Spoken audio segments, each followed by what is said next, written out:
I have never been so excited, enthralled, and fascinated by the most boring sequence of events I have ever seen open an episode of TV, ever. Vince Gilligan is a genius. Hey guys, I'm Jax, and this is my spoiler review for the second last episode of Better Call Saul. We open the episode with Saul in color in his Cathedral of Justice from Breaking Bad, and it is a moment of such horrible kind of reality setting in for me as what this show is going to give us with this character in these final episodes. We have this big, grand cathedral thing that I've always loved. It's always felt so grand. And then to see one of the big pillars, the Roman pillars, fall with a soft little thud because it isn't stone or granite or whatever the hell. It isn't rich and grand. It's hollow and empty and cheap. And I don't know. So many emotions flooded over me as that hit and no sound was made and the foam nothingness of that cathedral pillar. And it broke me. And this episode doesn't let up. It is so emotionally devastating. It is powerful. It is horrific. And I feel like in ways, it's one of the most painfully mundane. We get a divorce paper scene where almost nothing is said and it's just brilliant. And let's start with Kim. We get black and white Gene timeline Kim finally. So after all the theorying and speculation and wondering what is Kim up to? Has she reverted to her Slip and Kimmy ways? Has she fallen into a dull life of nothing? Has she maybe kind of taken up kind of something passionate but not going to draw her back into that kind of scam lifestyle that her and Jimmy fell into? What is she doing? Well, it turns out she's doing literally the most mundane, boring things you could possibly imagine. Having it just cut to her in black and white was shocking enough. I was like, oh, we're here. We're seeing black and white Kim. She's in the Gene timeline. This is so exciting. And then suddenly that excitement turned to just this slow burn of just intense mundanity. It's so boring. I couldn't think of a more boring sequence of events to ever be portrayed on television, ever. And yet it's probably some of the most fascinating, horrifying things I've seen in TV, in this whole show, and in anything. It was so amazing to see just that discussion about mayonnaise. It physically hurt my skin, inside my skin. I could feel my organs turning in pain. It was a physical and emotional pain to see Kim stuck, trapped in this life that she's kind of embraced in this kind of nothing way where she has gone so far into the mundane and boring and nothing. Even just the way the sex was presented where that guy's just yeah,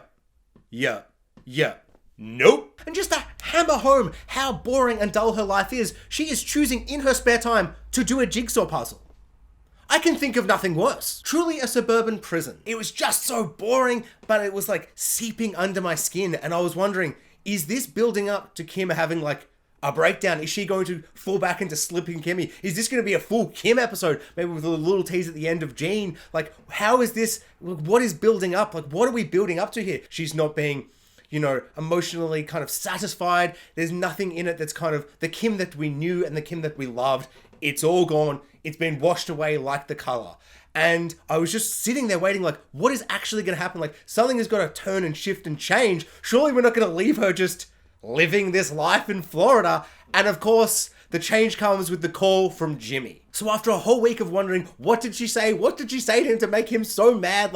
I can't wait to hear her side of this conversation and I guess Jimmy's side, but I was more fascinated in her side. And then what really shocked, surprised, and amazed me about this scene is how little she says.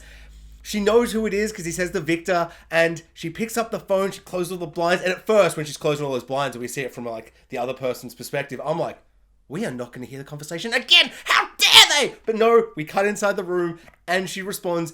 And this conversation really shook me. I don't know. For so long I was hoping they'd reconcile in the black and white timeline and have a final moment. And I always kind of saw it as something where it would be a reconciliation of some sort, maybe. But as the episodes have gone on, I've realized that is not going to happen. And this really drove home how just different they are now. That Howard moment, Jimmy just went full Saul, he doubled down, he tripled down, and Kim just, I don't know, that grief just and that guilt, it's that change of how they both respond to guilt, and Jimmy just throws it away, and he doubles down, he triples down, he's he doesn't feel guilty at all, whereas Kim, the guilt is overwhelming, to the point where she gives up her entire life and lives the most boring life ever in Florida. The thing that really struck me in this phone call is how kind of mean and almost cruel and kind of like arrogant that Saul sounds, or Gene sounds now. Like he's kind of regressed back into that Saul Goodman, the Gene Breaking Bad kind of whole situation of where he's at right now.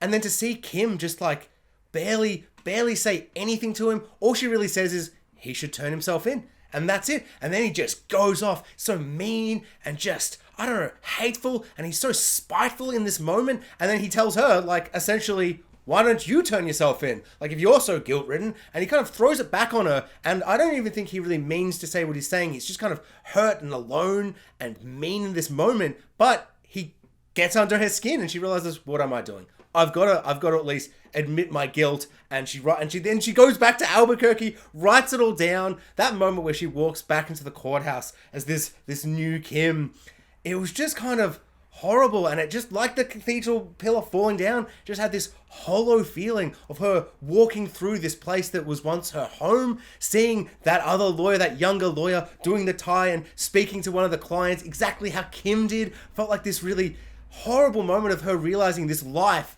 that she loved, and how she threw it away due to these kind of horrible impulses she would get with Jimmy, and how she let that control her, and how it ruined everything. It was just really brilliant stuff. This episode just kind of floored me on every single moment. It was just so well crafted, and it was just so unexpected. And then as things would play out, you'd be like, I don't know what's going to happen. And then as something would happen, you'd realize how inevitable it really feels. Like the idea of Kim coming back after all this time, realizing, yeah, there's no real danger to like someone kind of murder me if I just got to let them all know now.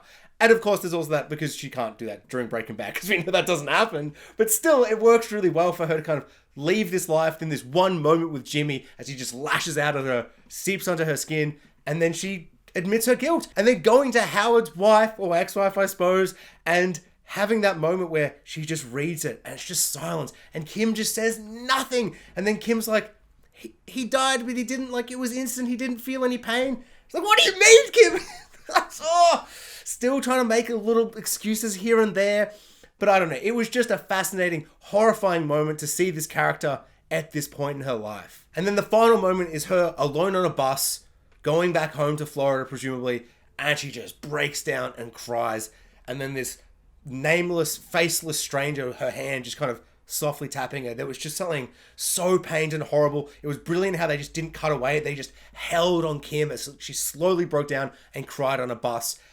It was honestly just so devastating, so sad, but there was also this kind of sense of relief that she could kind of get this off her chest at least, which felt like something she probably needed to do for the character. So I really enjoyed that, but a lot of this was painful to like watch and experience. So the second half of this episode takes place with Saul, or Gene, as he breaks into this house and he kind of gets his hands dirtier than he has in a while by actually kind of being the creepy guy wandering through the house, doing the crime, trying to find the passwords and taking the photos and doing all those things. There's this bizarre moment where he can leave and it's all going to be good, but he stays in the house and he starts taking things and stealing stuff that's going to be obvious there was a robbery. Like the whole part of the scam, this whole kind of mastermind thing is that they do it where they don't get noticed. Like all the steps of this like plan is so that they don't know they've been robbed until it's too late, or so he says. But he's just taking watches, wandering around the house. It's just really weird. I feel like it's almost self-sabotage, or maybe I'm reading that wrong and it's kind of more of like a thing of like a power-hungry, like I can just get away with it now. Like I can do anything. Like no one can stop me. I'm bloody Saul Goodman or whatever. It's really bizarre kind of character moment for him. And of course, it bites him in the ass where Jeff, just wonderfully inept Slippin' Jeff, just unable to deal with these situations and these crimes and these little scams. He sees the cops behind him in maybe the funniest reveal of the episode where they're just like, what the hell is this? A fish taco? There's no fish in this fish taco. Glorious, so funny. But of course, Jeff has no idea about the hilarious fish taco conversation, so he freaks out, thinks the cops there are there for him, but it's just a comedy of errors, a whole misunderstanding, wrong place, wrong time once again, and Jeff zooms off, freaks out, and crashes into a car. And once again, Jeff has an absolutely hilarious moment of just a bumbling idiot, and it's wondrous, and he gets in trouble, but he wouldn't have actually got in trouble. He wouldn't have been in trouble with the cops had Saul not stolen the things. They wouldn't have known her crime had taken place yet. And it just so cleverly balances out and then leads to the final moment of the episode, which has maybe my favorite shot of the whole season so far. And so Marion finds out the truth about Gene. He is Saul Goodman. And this whole circumstance and situation building up, I feel like is so brilliantly done. Whereas at this point, Gene, he's got his Saul Goodman hat back on. He's talking to Jeff. He's gotten Jeff like calm down. He's going to get him out of this situation. He knows the ins and outs of the law and how to manipulate it and be a criminal within like the confines of the law. He knows what to say, and he's so confident and arrogant in this moment. And so he doesn't even notice that he slipped up, like a little lie slips through. Like he's told Marion 50,000 different lies, and this one little thing about Albuquerque just sticks in her brain and she just doesn't trust it. And I also love that he got her the laptop. Like she would have no way of finding out anything, but she brings in the laptop and just, we don't need to see her Google anything or ask Jeeves anything. Also, that was just so funny. Ask Jeeves! Remember that guy? And I love the fact that these things that were almost like a badge of honor for him, like these big, colorful, bombastic, silly, stupid ads, these big, colorful advertisements are his undoing in this moment. Like they are just so him. Like he just had to put his face on everything and be so big and bombastic about it all. And now it's come to haunt him. Like he was such the face of everything that, like, of course, if you just Googled it, you'd find him. And she says, I just typed in conman in Albuquerque and you were the first guy that showed up. Because of course he is. He was huge and he put his face everywhere. And that moment where he realizes, and you know what's on the computer, even though we can't hear it at first, then he unplugs it and you hear it in the background. You're like, I know what this is. But the touch that I thought was just so brilliant is it doesn't come up with a computer. We don't get a big thing. We don't see the ad for a whole thing. We see, and it's in color, the colorful part of Saul Goodman has come back to haunt him. Like these past sins have come back and the color is like burning into his retinas as we see the reflection of his past through his glasses into his eyes. And it's just a glorious shot. It was so powerful. I found it so satisfying, so tragic and heartbreaking for Gene. But he totally deserves it because he's regressed into the worst parts of himself and he's embraced that kind of malicious, insidious Saul Goodman. And we've really seen this kind of perverse side of him in the most recent Gene. Like in Nippy, it was like a bit more playful. But then there's last two, this insidious, just horrible part of him has come through. Over Breaking Bad and now Better Call Saul, Saul Goodman has done some despicable things. He's been party to, he's suggested murder, he's done so many scams and insidious kind of manipulations of people and all these things. And so often I can forget how horrible he is because I'm having so much fun with the character and the performance is so fun and exciting. And then sometimes I don't know why I like this character at all and I just find him despicable and horrible. There has never been a moment though where I thought he would do something that would put him onto the horrible, just actually evil person, irredeemable, disgusting, horrible Walter White level until the end of this episode where he starts approaching Marion. He rips the cable out, the connection, and he starts wrapping it around his fingers like he's gonna choke her with the cord. I have never felt so sick and so horrified at what I thought was going to happen. And I am so glad that they didn't go there. They hinted at it and they pushed us thinking, wow, is he really going to protect his identity and murder this old lady?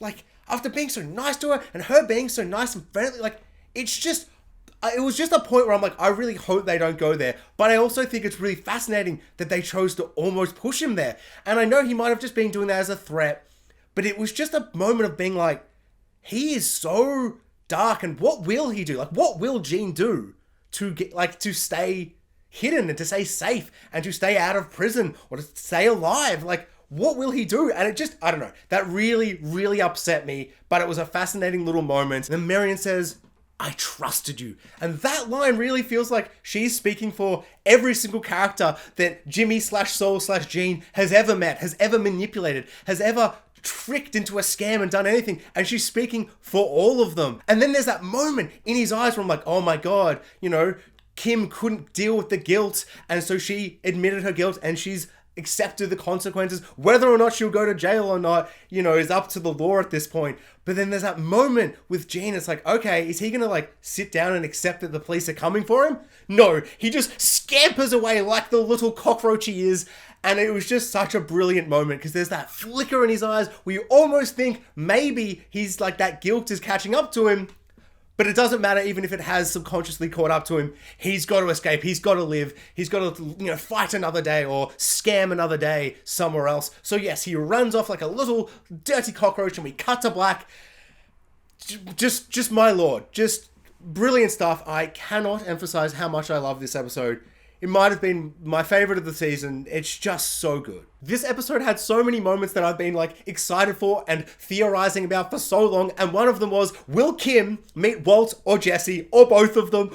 And if so, what is going to happen? My big kind of theory leading up to this episode would be that she would have one final scene with Saul in his Cathedral of Justice, which they do. But it wasn't the big dialogue scene I thought they would have. Almost no dialogue once again, just horrible. And I thought that she would leave, and then as she's leaving, she would bump into Walt going in, and she'd have no idea. What we get is so much better. So it starts off with her in there writing up the divorce papers, and Saul is so cold and heartless and just dismissive of the whole situation. He is just double, triple, quadrupled down into Saul. He's regressed into the worst part of himself. And Kim sitting there watching this man that she loved and this person that she's helped create. But now he's twisted into the worst form of himself because she's not there to kind of ground him out. It's just, I don't know. It was really powerful. And I love how he says so much and he starts talking to her, asks her a question. She goes to respond. He just interrupts. He just keeps talking and he dismisses her. And then she goes to respond and says almost nothing. And then she just leaves. It is so devastating. It is so powerful. It is so crazy how much is said about Kim and how much Kim says in this episode without dialogue. It is brilliant. It's breathtaking. I love it. And then we get the final moment of Kim. It might be the final moment of Kim for the series. I kind of hope it is, because I love the idea that her meeting Jesse is the final moment for her in the show that we see. I know that there's the black and white stuff, but in the chronological order of the series, I really like this. And just her sitting out there having a cigarette. Jesse comes up. He's just full Jesse. Just so much fun. His mannerisms, the way he speaks, the way he interacts with her is just so amazing. I love how these two big characters, like the second main character of Breaking Bad and the second main character of Better Call Saul, both meeting each other, not realizing how vital and important each other are to this whole universe and this story and to the main characters of their shows. It was just such a wondrous delight. I love how she represented Combo, and he's just talking and talking. And once again, it is just so amazing how much Jesse is speaking, and Kim says nothing. And at one point, I thought it was going to kind of teeter into that kind of a bit fan servicey, where it was going to be like, oh, Kim is going to convince Jesse to go with Saul. And so she created everything, and she pushed him into Breaking Bad. But it's not really that. She doesn't really say, hey, actually, yeah, he is the best lawyer. He's the best choice. Jesse keeps asking her, and her response is so just painful and sorrowful. And Jesse's not realizing any of this because he doesn't know what show he's just stepped into or what the hell has happened. And she's like, he used to be the best. When I knew him, he was the best. Implying that he isn't the best anymore and that he totally shouldn't do this. And then she just runs off into the rain. Just so amazing. I loved every single second of it. It felt brilliantly fan servicey in the best way, where I just cannot believe they met, and it was such a great moment of their meeting. But also, I felt it was such a powerful moment. It isn't overly wordy. It isn't this. It isn't that. All it is really is he's asking about Saul, and then her response is, he was a great man, but now he kind of sucks, which just sums up everything. And it's so brilliant. It's so amazing. I absolutely loved it. Thanks for watching, guys. Like, subscribe, hit the notification bell, and comment below. I would love to know what everyone thought of the second last episode of Better Call Saul.